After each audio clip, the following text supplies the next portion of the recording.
How about Portland, Oregon, where it looks like a war zone?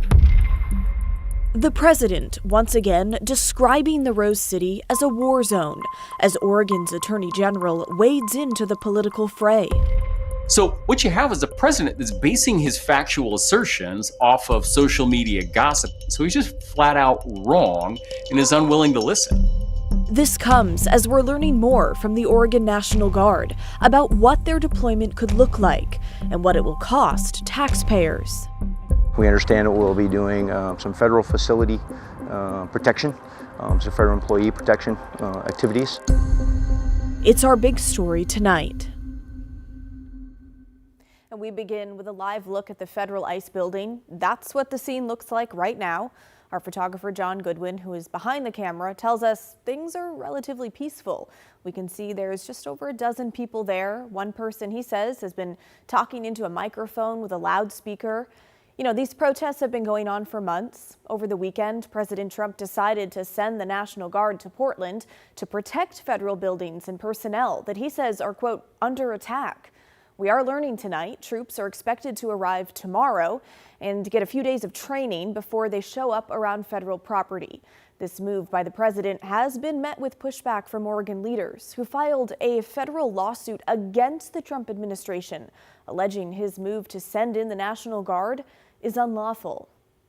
Take a look. Here's a map to give you an idea of where exactly this building is. It's not in downtown Portland and sort of on the fringe of the South Waterfront neighborhood right along McAdam Avenue.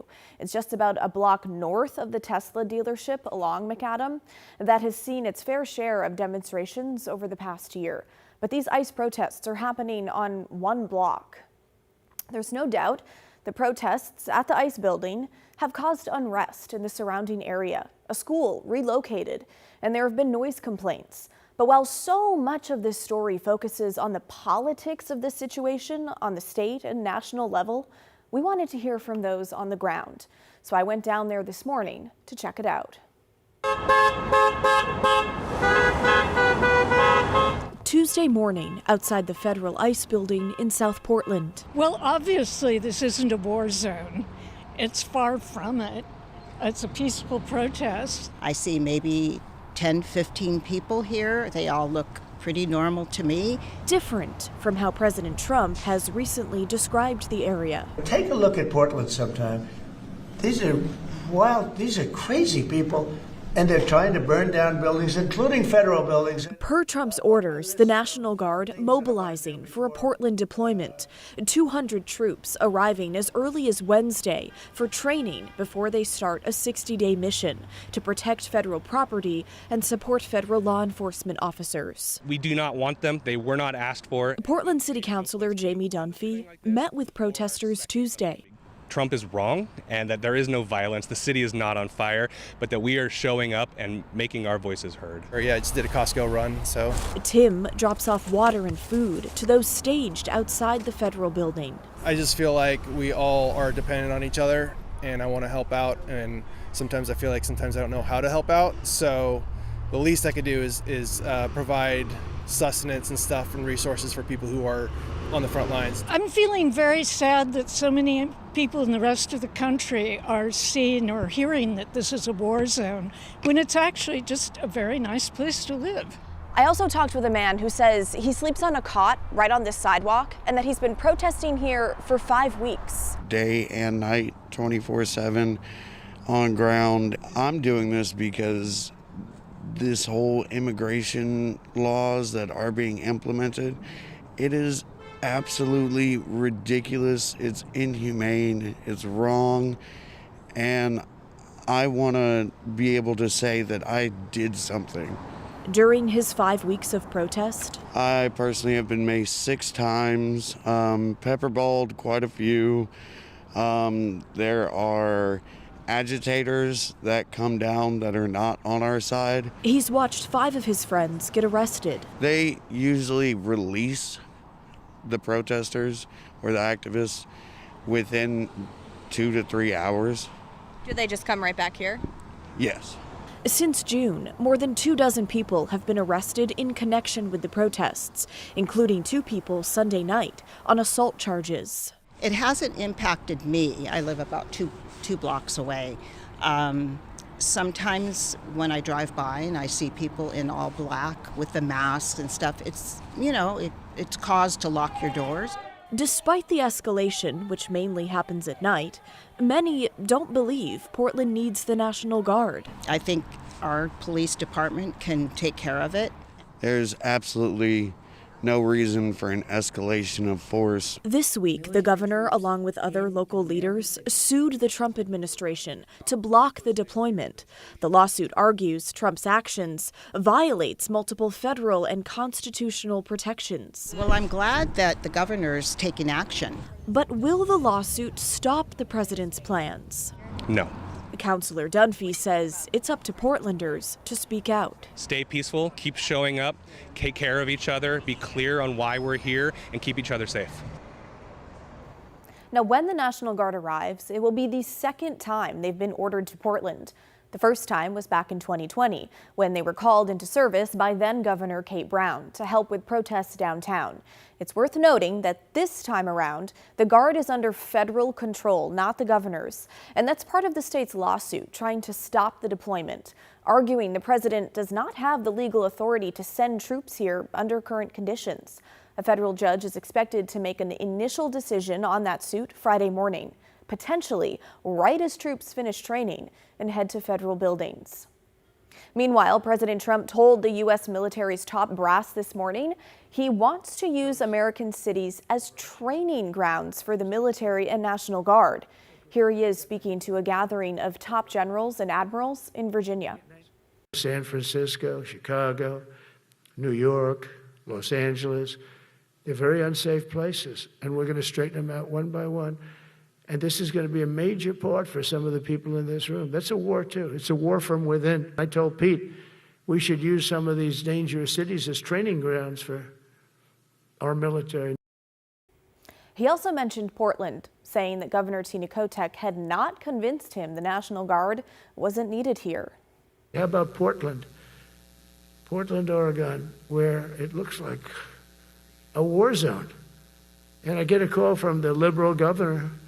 Sir, please don't come in. We don't need you. I said, well, unless they're playing false tapes, this looked like World War II. Your place is burning down. I mean, you must be kidding. Sir, we have it under control. I said, you don't have it under control, Governor, but I'll check it, and I'll call you back. I called her back. I said, this place is a nightmare. Tonight, we're getting a look at text messages between the president and Governor Kotek. It starts this past Saturday with a message from Trump's assistant, Natalie Harp, saying, Governor, the ICE facility in Portland was attacked again last night. In fact, it and other federal buildings are being attacked on a nightly basis. We can't have this. Thank you for your attention to this matter. President Donald J. Trump. Kotek acknowledges that she got the message and says she'll try calling Trump later. The next message is from Kotek on Sunday, telling Harp to pass along a message to President Trump. It says, I just received your notice to mobilize the Oregon National Guard outside of my control. I believe this is unlawful and unwarranted. You broke your promise to speak with me before taking further action against Portland. I will be in touch later. Governor Tina Kotek. Trump responds, saying, I notified you to get things in order and you didn't. They attacked our ICE patriots last night and at other times. If you get your state in order, we don't come in. But everyone knows that Portland has been an unmitigated disaster for years. I won't let that happen in America. But let's get back to the president's suggestion of using American cities as training grounds for the U.S. military. It's an idea that certainly caught the attention of Oregon lawmakers in Salem. Let's bring in Alma McCarty. Alma, you listened in on a hearing this afternoon where that came up. You also got our first look at how much this deployment could cost taxpayers. Yeah, Blair, a committee of state lawmakers was looking for some answers and clarification on the federalization of troops to Portland. There's still a lot up in the air, it seems. However, the rough cost could be close to $4 million just to pay the 200 troops for the duration of the mission. Russell Gibson with the Oregon Military Department answered lawmaker questions and explained that the Oregon National Guard's mission is to provide those 200 soldiers to the U.S. Army North in support of the Department of Homeland Security. He said the mission details are to be determined, but they will be protecting federal facilities in some capacity. He also addressed what many are considering uncharted territory. The president suggests this morning that American cities were going to be used as training grounds for military force. I understand you lose control once these troops are federalized, but there's no plans currently or an intention by the military department to use American cities to train military personnel, is there? Co-Chair Broadman, Co-Chair Evans, not that I'm aware of, and I would hate to speculate on what that looks like, but I can't picture in my mind what that would look like at all. We're not talking about Humvees rolling down the street enforcing traffic laws. We're talking about troops or Guard members sitting in federal facilities, making sure they're protected from vandalism and break-ins and things like that. That would be the crux of the mission, correct? Co-Chair Broadman, Co-Chair Evans, Representative Halford, yes, that is the bulk of the mission as we understand it. Yes, sir. Now, Gibson also estimated that about half of those called up, so around 100 troops or so, are law enforcement officers in their civil capacity. However, they're not calling up Guard members who work as officers or deputies in Portland or Multnomah County. Blair? Alma McCarty in the newsroom tonight. Alma, thank you. Tonight, we're also hearing from the man who is set to lead those Oregon National Guard troops in Portland on what he knows so far about the mission and the role the Guard will play. Kyle Aboshi is at the National Guard headquarters in Salem. Kyle, what did he have to say? He told me that a team from the U.S. Army's Northern Command just arrived in Oregon. They'll be meeting with the Oregon National Guard within the next 24 hours to discuss logistics. Then troops will be assembled and briefed on their mission. I understand that we'll be doing some federal facility protection, some federal employee protection activities, but that's about all we know at this time. So again, details are limited at this point. The Oregon National Guard is typically reserved for disaster relief such as wildfires, flooding, or helping medical staff during the pandemic. It's not yet clear if members will be armed while deployed in Portland. Lieutenant Colonel Charles Patzner says these troops are specially trained and equipped to handle civil disobedience. You know, shields, batons, those type of civil unrest type tooling, yeah. Can they make arrests? No, and so right now we're in support of law enforcement, and so we will not be doing any civil arresting. Okay, so Kyle, it sounds like the Guard's meeting with the U.S. Army's Northern Command will shed more light on what to expect. Very much so. Essentially, they're laying out the playbook. Logistics, things like communication. How will they talk to one another? Lodging. Where will all of these Guard members stay? They're coming from around the state of Oregon to be deployed in Portland. Also, what type of equipment will they have on them? Less than lethal, that type of thing. And then finally, just essentially, what will they be doing? What buildings might they be protecting? Where? Those things have to be worked out. Okay, Kyle Aboshi at the Oregon National Guard headquarters for us tonight. Kyle, thank you. As we've mentioned several times, there have been ongoing nightly protests at the ICE building.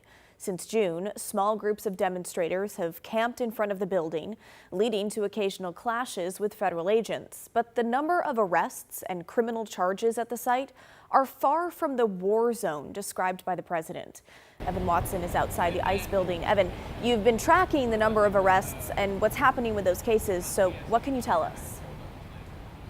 Yeah, Blair, in the last 4 months, more than 24 people have been arrested by federal agents here in connection to protests at the ICE building behind me. Most of those arrests came in that first month back in June and July of protests, and most have led to misdemeanor charges. In fact, just 5 people have been arrested by federal officers since July 4th.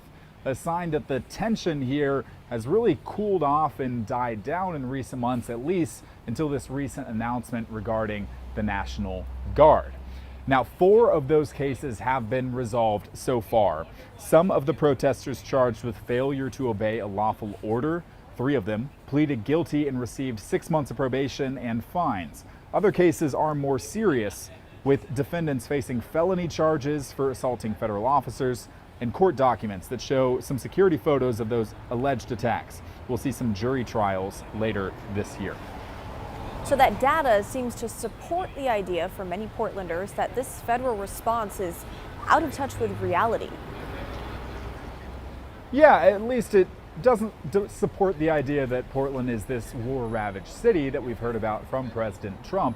And in fact, it's not just many Portlanders who feel that way. Also, Portland Police Chief Bob Day, who says that his agency and the federal officers who have been and continue to be guarding and working at the ICE facility have this all under control. Here's what he said. To the matter is, and it's been highlighted so many times so well, but I just want to emphasize, this is one city block.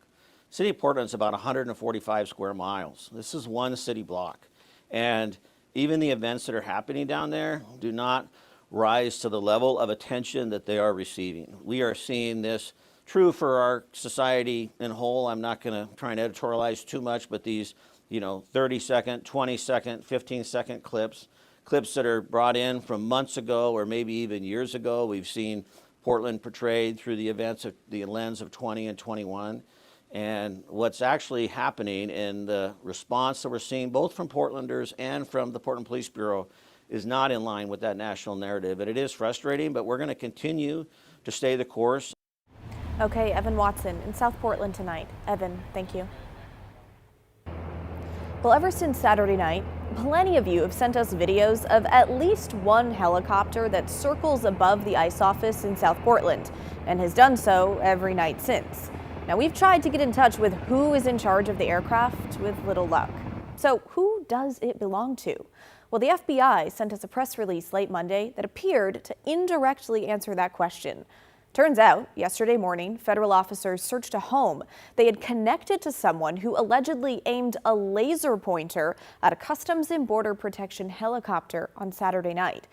These are two images the Fed sent us, with one of them appearing to show the green glare of the laser along the right side. According to the FBI, agents found the laser pointer itself and 4 undocumented immigrants at the home, including the person they suspected of using the laser pointer. Those 4 people were then placed into ICE custody. Now, during yesterday's show, we spent several minutes answering the question of how did we get here in regards to President Trump ordering the National Guard to Portland. We started our segment with the president's comments about Portland on September 5th from the Oval Office. Those comments came one day after Fox News aired a 5-minute segment about the protests outside the Portland ICE facility, calling it a, quote, sanctuary city run amok. But several of you wrote into us last night saying that our segment was incomplete, missing a crucial element from before those September 5th comments. Kiara described it as a glaring hole in our segment, writing, that hole is the failure to mention the contribution of Lori Chavez-DeRemer. We saw for ourselves on multiple public occasions her constant berating of Portland to Trump, filled with her over-the-top, histrionic, false, and derogatory remarks. Lori has demonstrated all too clearly her willingness to do and say anything to curry favor with Trump. Thanks for the email, Kiara. And you're right. We covered Chavez-DeRemer's praise of the president during a cabinet meeting back on August 26th. If you all haven't stopped by the Department of Labor, Mr. President, I invite you to see your big, beautiful face on a banner in front of the Department of Labor, because you are really the transformational president of the American worker. Okay, it was during that same meeting when Chavez-DeRemer voiced her expectation of a crackdown in Portland. In Oregon, where we are expecting a crackdown. Thank you for what you are doing with your agents on ICE, and thank you for the prosecution that I hope you will come to Portland, Oregon and crack down. Thanks again, Kiara, for writing in. We really do read your emails and listen to all your voicemails. And we would love to hear your thoughts on Portland's ICE office and the National Guard situation, since it is unfolding right in our backyard. So what's going through your mind? Let us know. Email the story at kgw.com or call and leave us a voicemail, 503-226-5090.